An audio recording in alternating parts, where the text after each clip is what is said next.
This episode is sponsored by BetterHelp. The holidays are over, the decorations are down, and suddenly everything feels a little empty. It's normal to feel the winter blues after the holiday excitement.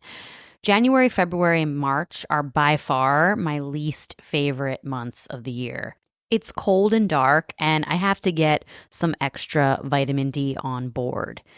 I also need to keep my regular scheduled appointments with my therapist. So if you're feeling that post-holiday funk, I definitely suggest you checking out BetterHelp because maybe it's time to talk. You might also be one of those people like me who makes New Year's resolutions and you get super motivated. So maybe you need someone behind you to hold you accountable and come up with a plan to meet your goals. BetterHelp is super convenient, totally online. You have a therapist right at your fingertips whenever you need them. So head over to betterhelp.com/wifeofcrime1 to get 10% off your first month. That's betterhelp.com/wifeofcrime1 for 10% off your first month. Bored at home? Head over to Chumba Casino and join some serious social casino fun. With hundreds of games at your fingertips, no purchase necessary. You can play anytime, anywhere. There's a special welcome bonus waiting for you when you sign up. Play for fun, play for free, and you could even redeem some great prizes. Visit ChumbaCasino.com and get ready to reel in the fun. Sponsored by Chumba Casino. No purchase necessary. VGW Group. Void where prohibited by law. 18 plus terms and conditions apply. This podcast is an unscripted, unedited conversation about true crime. We take the cases very seriously, but I don't take myself seriously at all, and neither should you. Welcome to Wife of Crime. So, Russ, I'm going to take you all the way back to 1997. I Know What You Did Last Summer just came out, and it was a blockbuster hit. But a lot of people don't realize that movie was actually based on a book written in the 70s by a lady named Lois Duncan. Lois was struck by tragedy when her own daughter was murdered, and she devoted the rest of her life to finding the truth. This is the murder of Kaitlyn Arquette.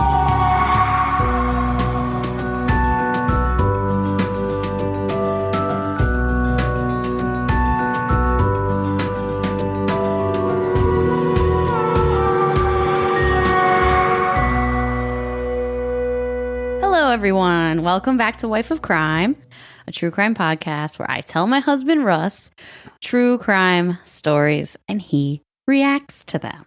What's up, folks? It's your boy Russ, a.k.a. Vote for Russ, a.k.a. the Profiler Extraordinaire. And I'm Jess, a.k.a. I like cone.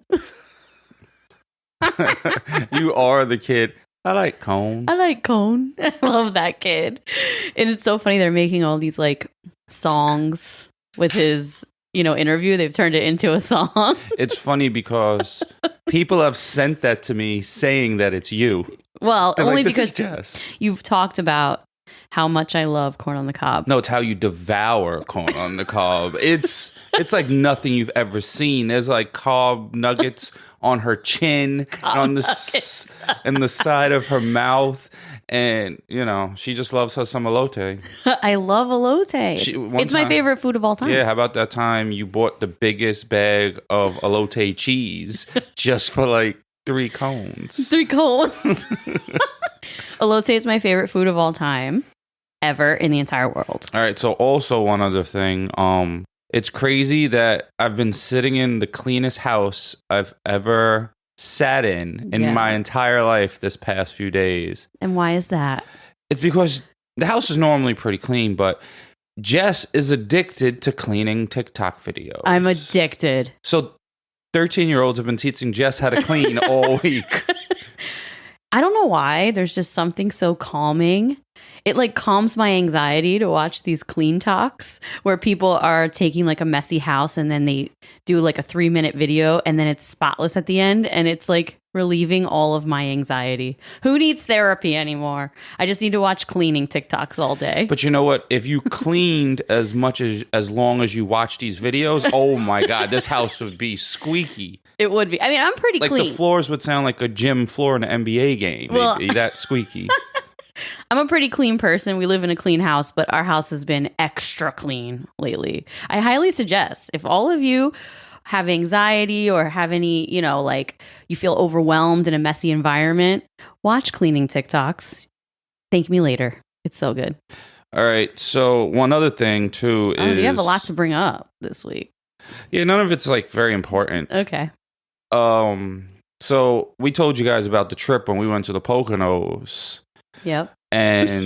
But the thing we didn't tell everyone is how, there was 2 floors in the Poconos, like upstairs, like, I don't know, it's like a little loft area. It was like a loft, yeah. So for some reason, Jess went and put my suitcase up there because all of a sudden I couldn't find my suitcase. Like, fuck, where's my suitcase?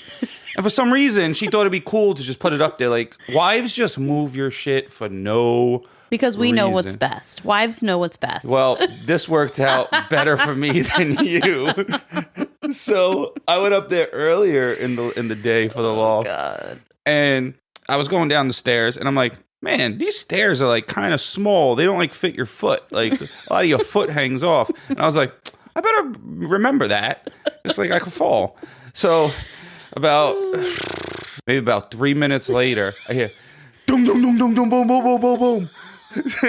And so Jess fell down that whole flight of stairs. I did. It was horrible. She's sitting on the floor, and I don't know why I want to laugh, because I'm just thinking, man, I guess those stairs were narrow.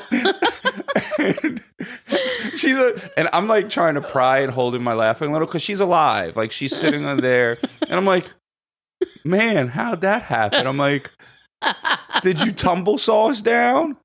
Or did you butt scoop? And she's like, I tumble sauce down. And when she said that, and I was like, how? Who doesn't just like when you're going downstairs, you butt scoot? Well, the problem was I was holding on to the banister, and so I didn't do a full, well, I call it a somersault. You call it a tumble sauce, whatever you want to call it. I didn't do a full roll. I did a sideways roll twice. And kind of like if Jackie Chan was performing a stunt in Rumble in the Bronx and he was falling down the stairs. Yeah, it was like a sideways one. And then her butt was like sore with black and blues for bruises. Weeks. Yeah, it was bad. Well, yeah, I was really excited when he didn't bring it up last episode. I was like, yes, I dodged a bullet. And then we were listening to the episode after I finished editing, and he was like, oh man, I didn't tell the stairs story. And I was like, oh man, you didn't. That would have been funny. And then he told all of our patrons on our Blabber Time episode that we released, and now he's telling the entire world. So that's great. Well, I thought it was funny. It was funny. Did you see? You knew best, but that was like the world saying, "Women, stop moving your husband's shit." Yeah, karma, instant tumble salts right on you. Yeah, it was bad. I have bruises on my butt still. Do you have any? Do you have your review of the week? Did you prepare? Well, not really, but I am prepared right now. What happened was, while we were sitting here, I was like, oh shit, I forgot the review of the week. And as you were talking, I was going through my phone looking for one. Good. Well, at least you're ready. Yeah, so now I'm ready. All right, guys. So this is the review of the week. You go review us and give us 5 stars over on Apple. And I'll read one. So this one is from Holly F21. Hashtag Team Russ, 5 stars. Just found your guys' podcast, and within 30 seconds, I was hooked. I hate when I find a podcast but can't listen to it because the host voices are annoying. That's not the case here. Jess is a natural storyteller and does some great research. Russ, on the other hand, he's aight. Just kidding. I love how Russ brings comedic relief and constantly makes me laugh out loud. The banter between you two is adorable and your chemistry is unmatched. Looking forward to your future episodes. Hashtag vote for us. Hashtag he's for us. Oh, that's nice. That's a nice one. No one, she didn't make fun of any of us. Yeah, well, if you make fun of either one of us, you're almost guaranteed to get the review of the week spot because Russ loves getting roasted and he loves roasting people. Yeah, so that's why it's okay for me to make fun of people because someone makes fun of me. I think it's funny. Like, oh, that was a good one. It's true. Well, thank you for your review. We appreciate it. All right. And everyone knows we have a Patreon. We say it every week. Yep. Go to Patreon if you want bonus content. And we just released our Blabber Time episode. They put up some topics. We talked about them for like an hour. It was a pretty funny episode. We talked about a bunch of random shit. It wasn't just crime. The main thing over there are the true crime and chill episodes where we watch documentaries on Netflix and we talk about them. Yes. And there's, I don't know how many. I always say 30 every week, but I've been saying 30 for months, so there's more than that now. Yeah, we don't know. But there's a good amount. So this week's patrons that signed up are Ralph, Teresa, Genevieve, CJ, Elizabeth, Dolphin Bay Erica, Kate 4, Casey, Vincent, Maddie, Aisha, Daisy, Angela, Annie, Heather, Burfin, Tanya, Michaela, Joshua, Beth, Mary, and Lisa. So, cheers to you. Cheers to you guys. Thank you so much. And yeah, we haven't decided what we're doing for our September True Crime and Chill. September is the absolute best month of the year, and this is why. Number one, it's the beginning of spooky season. Number two, pumpkin spice lattes come out. Number three, and the most important reason is pumpkin spice latte. It's my birthday. Yup. So she getting old, folks. We haven't decided what we're doing for September True Crime and Chill, but we did put a poll on Patreon so that they can choose the September True Crime and Chill. And I'm going to give it another couple days before we pick the winner. Yeah, some murder one, some guy about a guy with a fake girlfriend. Yeah. He was a football player. Yep. And then there was another one. The McAfee one. Oh, McAfee. That one looked interesting to me, but that's why no one's going to pick it. And the other, it's true. It is the one with the lowest votes right now. Yeah, you bums. But the one with the highest votes is I Just Killed My Dad, which just came out. And that one has the highest votes. So it's probably going to be the winner, but we will see how it goes over the next couple days. So I came across an article on Instagram. It was like one of those, you know, when you're just like flipping through stories and then randomly like a sponsored thing will come up, like a sponsored, you know, article or something. Yeah. So this came up while I was going through stories, and it's from The Cut. TheCut.com is like a branch of The New Yorker. So it's like a magazine, and it's mainly geared towards women. So they have a whole crime section. And I read this whole article today by a lady named Jennifer Swan. She wrote the article for The Cut, and it's about a murder that was solved in direct messages on TikTok because a girl who, you know, she just had a random TikTok and she would post random things. She wasn't like a true crime TikToker or anything. She was just a regular person, but her friend was murdered. So she posted a TikTok about her friend's murder. Her friend's name was Daisy De La O, and she was murdered by her boyfriend that she was trying to break up with. Okay. So this girl posted the pictures of her friend as well as pictures of the boyfriend and said, like, we need to find this guy. If you see this guy, let me know. And people saw him in Mexico and sent pictures of him at a bar in Mexico.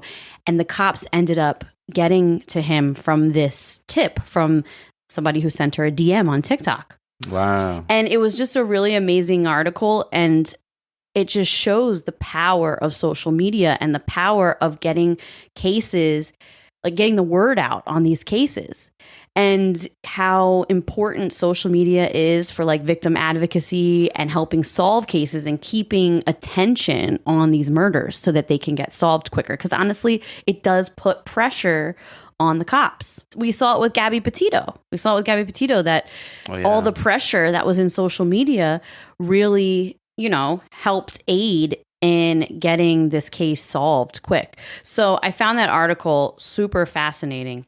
And, you know, I feel like sometimes we do get on in true crime in general, true crime, the genre, I would say, in general, comes down hard on cops. And I feel like sometimes there are really crappy investigations, and sometimes there are really botched investigations, and there are bad cops, and there are really great cops, and there are really good investigations. But I feel like true crime, you know, the genre in general tends to come down hard on police a lot when an investigation takes a long time or they don't do it exactly the way that we think it should be done. But we don't know how they should be done, but you shouldn't praise someone just because of the job they chose. If someone's a good person, did a good job at something, fuck yeah, good job. He solved that.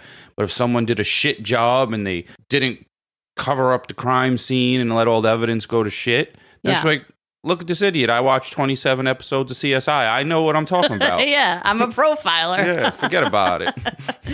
So last night, me and Russ were in a bar and we were talking to these two cops, and these two guys sat next to us. We ended up striking up a conversation with them. And one of them, his name's Joe. He's NYPD.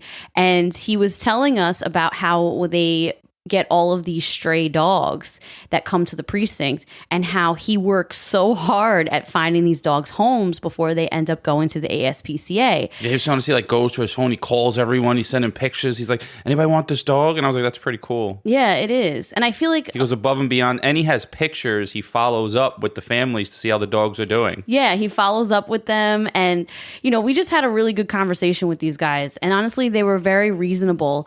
And we talked a lot about just, the NYPD in general and cops in general and how there's good cops and bad cops. We talked about body cams. I felt like we had a really good, reasonable conversation with them.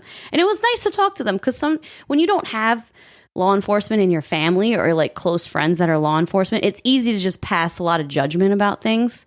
And I felt like our conversation with them was really good. Yeah. The funny thing is how the conversation started. Yeah. So I'm standing next to Jess at the bar. There's one seat, but there's enough space. I don't overcrowd anyone because I hate when people do that to me. I'm not too close to him. But there was space for a seat, but there was no seat there. So I was just standing there because I sit down all day at work, so it doesn't bother me.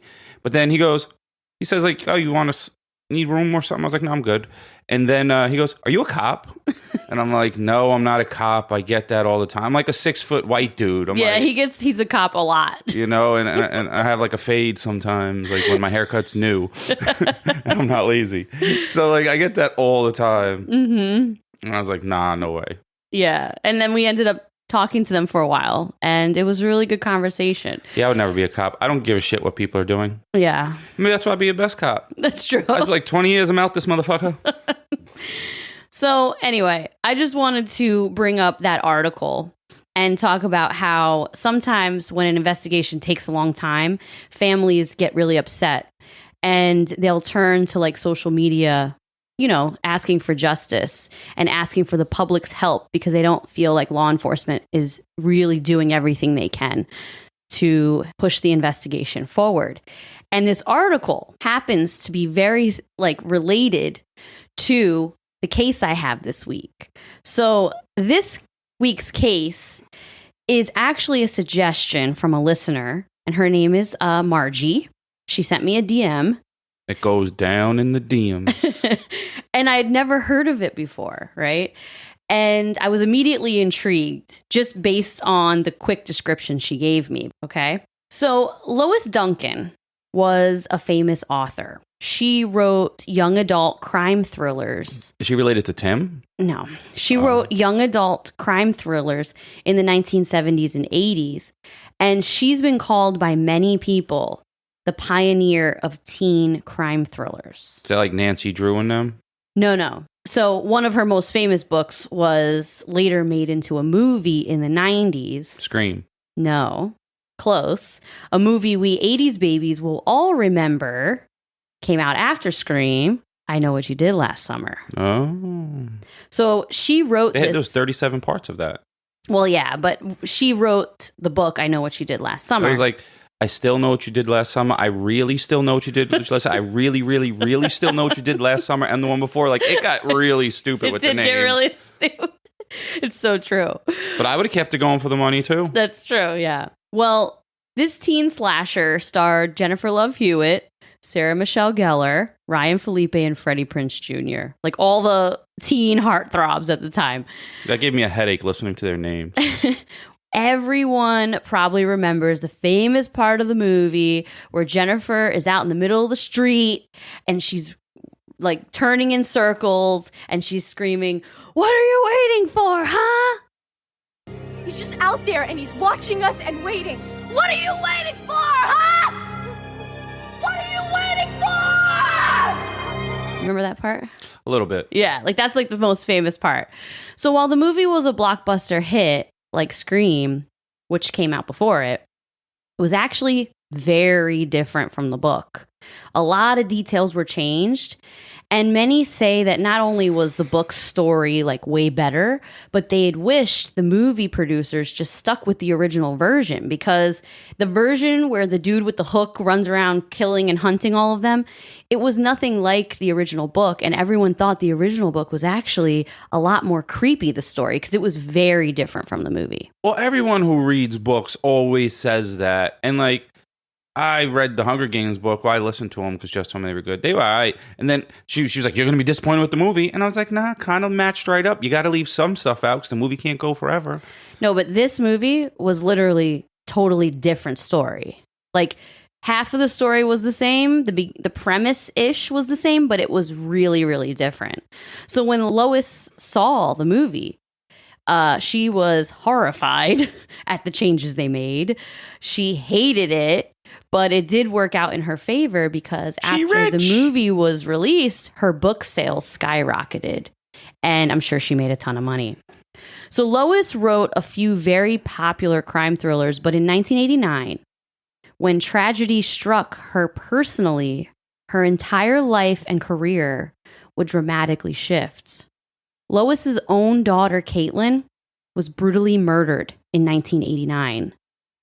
Her case went cold. And Lois, angry and desperate, decided to hire a team to find answers. She would go on to write 2 nonfiction novels detailing her investigation of her daughter's murder. Wow. How old was her daughter? Her daughter was 18 when she was murdered. Okay. And start a website called Who Killed Kate Arquette with every single detail about the case in hopes of getting answers. And that website is the complete source for my story today. That's the only source I used because it came directly from Lois and her family. So this is the murder of Kate Arquette and the story of her mother's crusade to solve it. Are you ready? Yes. On July 16th, 1989, at around 6 p.m., 18-year-old Kate Arquette decided to drop by her parents' house for a little bit on her way to her friend Sharon's home, where the girls were planning to cook dinner and hang out for the evening. This is in Albuquerque, New Mexico, and Kate... Oh, that's always where Bugs Bunny makes the wrong turn. In Albuquerque? Yeah, whenever he comes out from the hole. Oh, made a wrong turn at Albuquerque. I didn't know that was a real place till I became an adult. Really? You thought it was a fake place? I thought that's where Bugs Bunny made a wrong turn. So this is Albuquerque, New Mexico, and Kaitlyn had just graduated high school the year before. She was a very independent soul, ready to take on the world. So after graduating high school, she immediately moved out of her parents' house, got her own apartment, and she was studying pre-med at the University of New Mexico. So while at her parents' and hanging out with her mom, Lois, she tells her that she's planning to break up with her boyfriend, Dung Nguyen. Dung is Vietnamese, and they've been dating for a while, but he recently moved into her apartment with her. Things weren't going well between the couple, but she didn't really talk about it with her family. Lois and her dad, Don, really liked Dung, so Lois... Russ. I'm sorry. Call him D. No, I'm calling him Dung. You're not a 12-year-old. All right. So Lois and her dad, Don, really liked Dung. Lois was surprised by this. She thought the relationship was going really well. But Lois was even more surprised when Kaitlyn told her, if he calls here asking for me, don't tell him where I am. With that, Kate just leaves the house and heads over to her friend Sharon's. Lois was like, what do you mean don't tell him where you are? Like, what are you talking about? Are things really that bad? But she left and she headed over to her friend's house. According to Sharon, Kate arrived to her house around 7 p.m. and Sharon told Lois that Kate was extremely upset that night. She was planning to break up with Dung and she kept crying about it. Sharon says that Kate asked her to call her apartment to see if he was there, not because she wanted to speak to him, but because she wanted to see if he was in her apartment or not, like kind of keep track of his whereabouts. She called a few times, but he never answered the phone. So Kate left Sharon's house at around 10:45 p.m. and started driving east towards her parents' house. She was not driving in the direction of her own apartment. So they know she wasn't heading back to the apartment. She was heading to her parents. At the intersection of Lomas and Arno Street, while slowing down at a stoplight, Kaitlyn Arquette is shot twice in the head.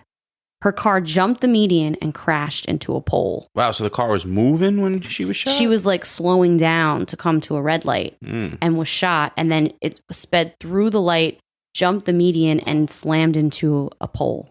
The first officer on the scene was a violent crimes detective named Ronald Merriman. He was actually off duty at the time. He wasn't even on duty. He was just driving past. And he saw two vehicles parked on the sidewalk. He saw Kate's red Ford Tempo, and then he saw a second vehicle, a VW Bug. He also saw a man standing next to Kate's car. Officer Merriman drove past the vehicles while he called in asking about if any accidents had been reported, and no reports had come in yet. So he turned around and he went back to see what was going on with the accident. It was then that he discovered an unconscious, blood-drenched girl lying across the front seats of the Ford. Damn. The first officer dispatched to the scene, because he then called it in. So then the first officer dispatched to the scene was an officer named Marianne Wallace. She arrived within like 40 seconds. Super fast. Huh? Yeah, she got there really She quick. She was right near there, yeah. She says she saw Kate's Ford Tempo, but she didn't see a Volkswagen Bug. Officer Merriman was standing behind Kate's car talking to a dude who was already on the scene. The man that was standing outside of Kate's car, But the car was gone. The VW Bug was gone, but the man was there talking to the officers. Okay. And this man's name is Paul Apodaca. Officer Wallace took one look at the, driver's window. It was all shattered, and noticed that there were bullets. She saw that it was like shot through, and she realized that this was a crime scene. She radioed the station for backup. What was Paul doing there? Yeah, so we don't know what Paul was doing there. He apparently pulled over because he saw her crash into the pole. That's what he told Officer Merriman. Which is, a fair thing to say. Like, a lot of people do pull over when someone's hurt. Like when I got in the car accident, I was trapped in the car. Mm-hmm. Someone, a few people pulled over, and one dude helped me. Yeah. Like, the seatbelt was stuck, and I was like, man, I can't get out this car. And I was like, anyone got a knife? Mm-hmm. And dude was like, I might. Let me go check my car. So he came back with a knife, and the lady's like, no, let him stay there. And I'm like, you crazy? I want to get out this car. Yeah, like what if it caught and then on fire? I tried to cut it myself, and I was like, I can't do it. Can you do it? And he cut me out. Oh, good. But then what I didn't realize is my leg was crushed in there, and I couldn't get out. Oh, wow. But the car didn't catch fire, and I'm still here. Well, he was at the crime scene, but neither of the cops took any information from Apodaca other than his name and his phone number, which ended up being the wrong number. No police officer ever interviewed Apodaca, and they never questioned the disappearance of the VW Bug between the time that Officer Merriman showed up and then Officer Wallace arrived. Could be a coincidence, though. Like, there's a lot of rubberneckers. Like, they'll, like, slow down, look, and, like, I'm getting out of here. Maybe. Officers opened the car door and heard Kate moaning and crying. She was still alive. So this is nuts, okay? The two cops and Paul then just left the scene. They just left. While she was alive? While she was laying there, alive. The medics with the Albuquerque ambulance, they transported Kate to the hospital, and they have stated in individual sworn affidavits that when they responded to this call, no cops, no police cars, no bystanders were there. They showed up, and Kate was there all alone in her car. Where'd they go, and why'd they leave? We don't know, but we could ask her. She was a cop. She has to answer that. Like, it was your job. I'm incredibly confused by this, and it makes zero sense to me on why the three of them just left before the rest of the cops showed up. But that's what happened. That's what was reported in Lois's book and on the website. Last year, Save More Money was the most popular New Year's resolution in America. Clearly, a lot of us feel like our money is slipping through our fingers. Well, I don't know about you, but I'm not the best saver, and I don't know much about investing until I started saving and investing with Acorns. Turns out you don't have to be an expert at all because Acorns will recommend a diversified portfolio that fits you and your money goals. And I always thought that when people say, ooh, I invest in stocks, that they had a ton of money or something. Well, you don't need to be rich. Acorns lets you invest with the spare money you've got right now. You can literally start with $5. And you know you guys are spending that at Starbucks on these fancy lattes. So skip the coffee and invest with Acorns. You don't even need a ton of time. Like you can just sign up and start investing within 5 minutes. Head over to acorns.com/wifeofcrime or download the Acorns app to start saving and investing for your future today. That's acorns.com/wifeofcrime. You guys already know because we have been talking about them for a while now. Via Hemp is by far one of our favorite sponsors we've ever had, okay? We use their products all the time. Maybe you're a little like me. You're a little anxious. You have a hard time settling down. You're kind of wound up a lot. If that's you, Via Hemp products are for you. Check out their website. You will find something that speaks to you. Maybe you're like Russ. You have a hard time sleeping because you have bad nerve pain or chronic pain. Then Via Hemp is for you because their gummies will help you get some quality sleep. Maybe you're looking to have a really good time. Maybe you just really like edibles. You want to laugh. You want to get the munchies. You want to watch a movie and have a really strong belly laugh.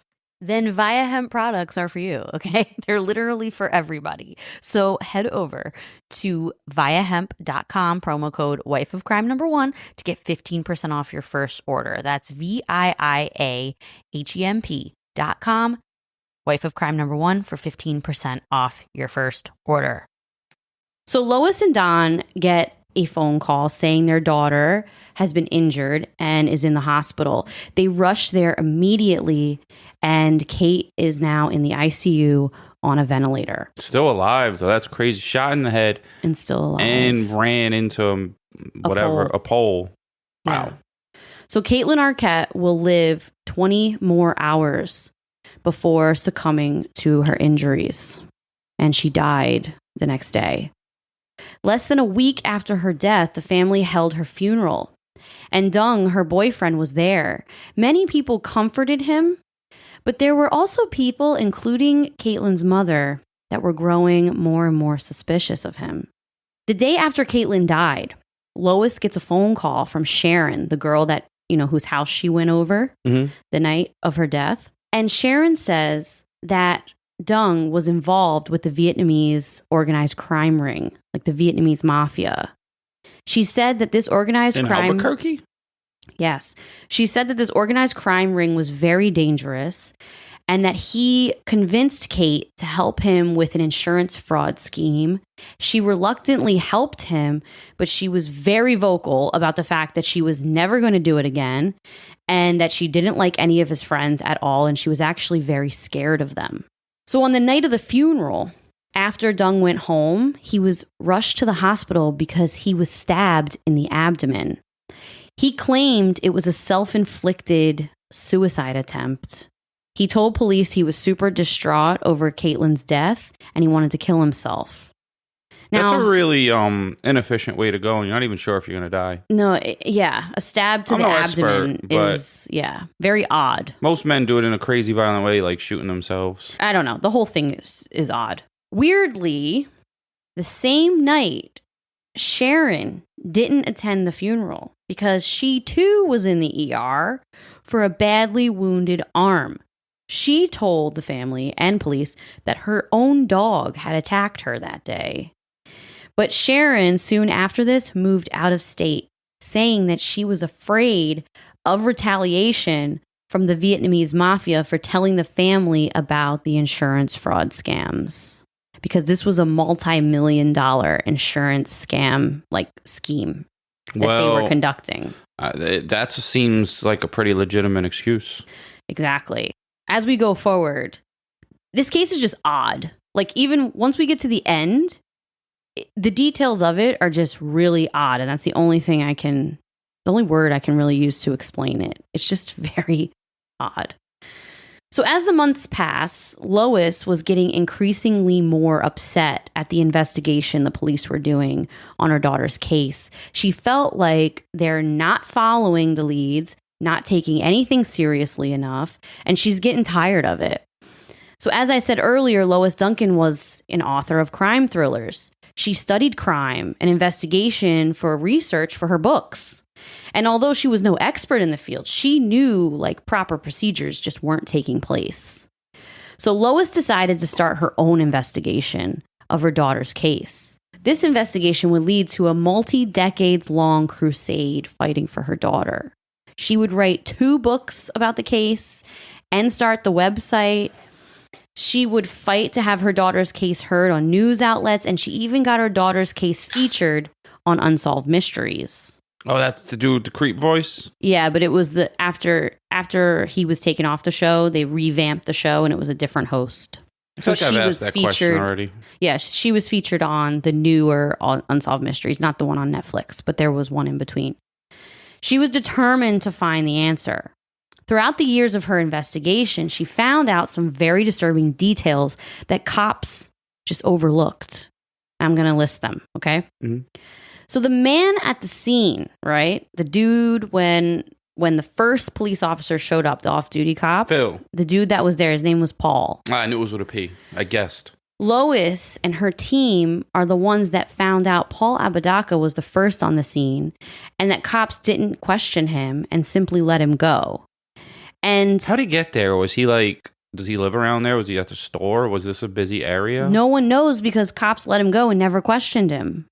Okay. So that's something that she found really weird. He's the first guy there. Like, why are we not questioning him? Yeah. It's not weird that someone's at a crash, but it's weird to not ask them what's going on, especially if he's the only one. Yeah, exactly.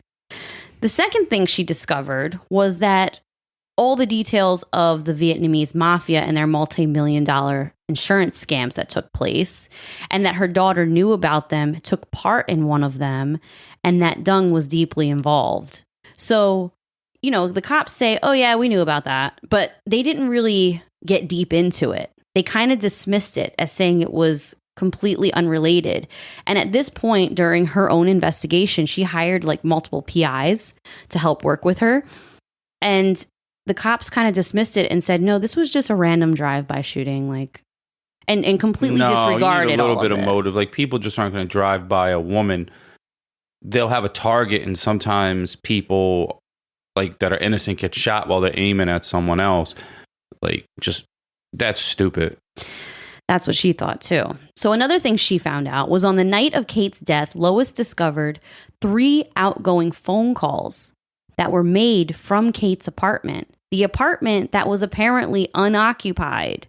No one was there, remember? Well, there was 3 phone calls. Exactly. So Dung claims he didn't get home to the apartment until much later. Did they live together? Yes. Was I supposed to know that? Yes. All right, well, now I know. So these phone calls happened within 5 minutes of Kaitlyn's death. And the phone calls were made to the paralegal who was involved in aiding with the insurance scams orchestrated by the Vietnamese crime ring. So why the hell are there 3 outgoing phone calls made from Kaitlyn's apartment to the paralegal involved in the insurance scams at the same time of Kaitlyn's death? That seems a little coincidency to me, because if he's calling anyone, it seems like he's just keeping track of his business, and not in like a good way. That's his business, but that's his thing, scamming. So if he's calling someone, it would be like, hey, what's up with this case? Or, you know, whatever they would call it. Okay. So you think it was him just conducting business, but it had nothing to do with her death? Possibly. That could be a big coincidence right there. Okay. Another detail that Lois uncovered was on the night of Kate's murder, police went to her apartment. But that means it was him in the house, though. Yes. It means he lied about being in the house. Yeah, that's all it means. It means that it was he was home. It was him there, but him calling the person, that's just, you know, there's nothing Could to be that a coincidence. to me. Okay. On the night Kate was murdered, police went to her apartment at approximately 3 a.m. to see if her boyfriend Dung was home. Police said they woke him up and that he had no idea that anything had happened to Kate. He got really upset and worried and wanted to go to the hospital. He also showed cops a note that was left in the house that he says was written by Kate. This is what the note said. Okay. Hun, where are you? I know you still mad. I'm so sorry, okay? I miss you today. I went to Nam house to retune these books. I'll see ya. Love. Okay. When you She just graduated high school. Well, not even that. You can't write like that in high school. Not even graduate. That. The handwriting didn't match her handwriting. You can look at pictures of it. And when you see Kaitlyn's handwriting and the handwriting on this note, it's clearly different. There's no similarities. And that was broken English. Exactly. Did Dung speak good English? I'm not sure, but maybe someone else wrote the note that wasn't him. It could have been somebody else who doesn't speak good English. So police accepted this note. I don't necessarily speak the best English either. Because... Well, no, you don't. But that one's worse than me.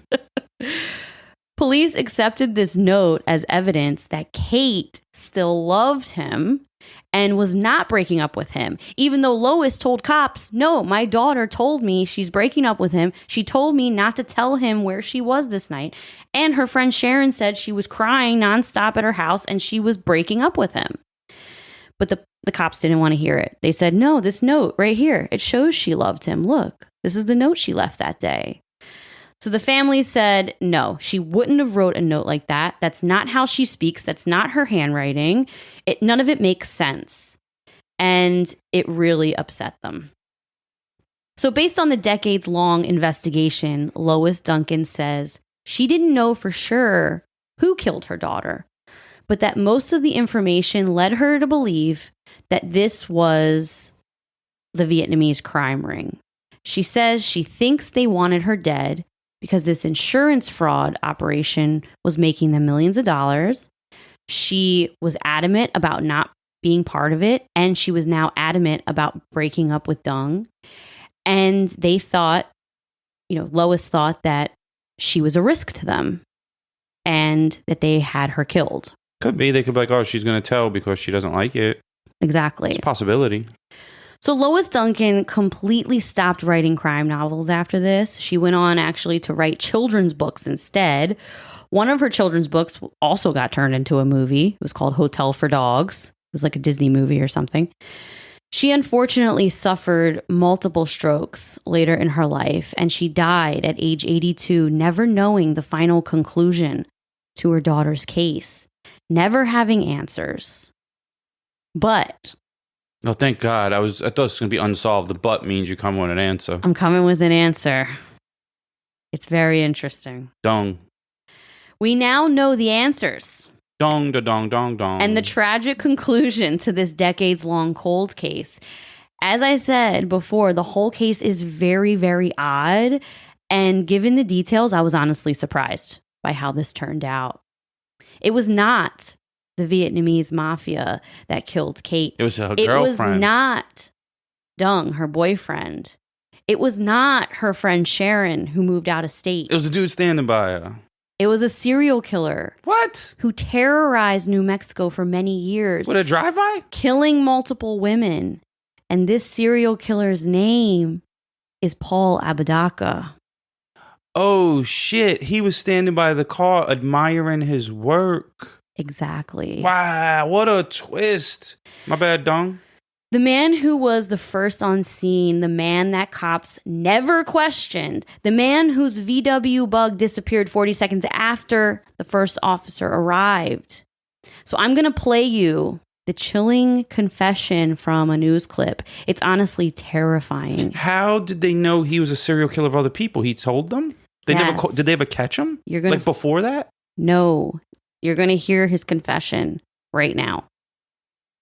Motivated by jealousy of other men and a hatred for women, he says. And every once in a while, I don't know, when the anger would rise again, I'd go out, just drive around with the rifle like a hunter. Not a hunter, an animal. 13-year-old Stella Gonzalez was his next victim in September of '88, he says. Apodaca says he took aim at 2 girls crossing the bridge on Central late at night. Gonzalez was killed. A couple weeks later, he says he shot a transgender man who he thought was a woman and served jail time. That man survived. I lied to the police and told them that he had fooled me. Apodaca also described shooting another woman in the face on the west side while they were both driving and saw reports she too survived. The summer of 1989, I've been driving around the whole city with a rifle, just looking for target of opportunity. He says he was driving his orange Volkswagen when he pulled up next to Kaitlyn Arquette, an 18-year-old UNM student, at a red light on Lomas. I raised the rifle and I shot at her. He says he watched her red car cross the median and crash into a light pole. Then he parked his VW and walked up to her. A vehicle pulled up in front of me. An officer came and asked what had happened. And I told him that I had seen the car there and that I was going to investigate. He says the officer took down his information. I took my name and number and then I drove away.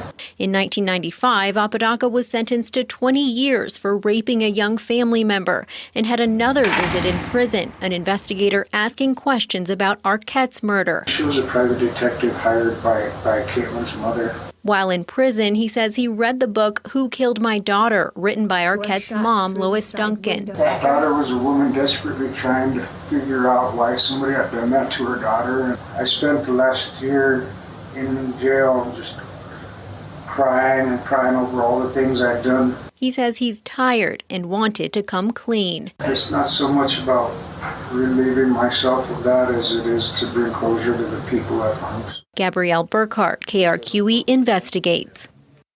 So he read the book in jail.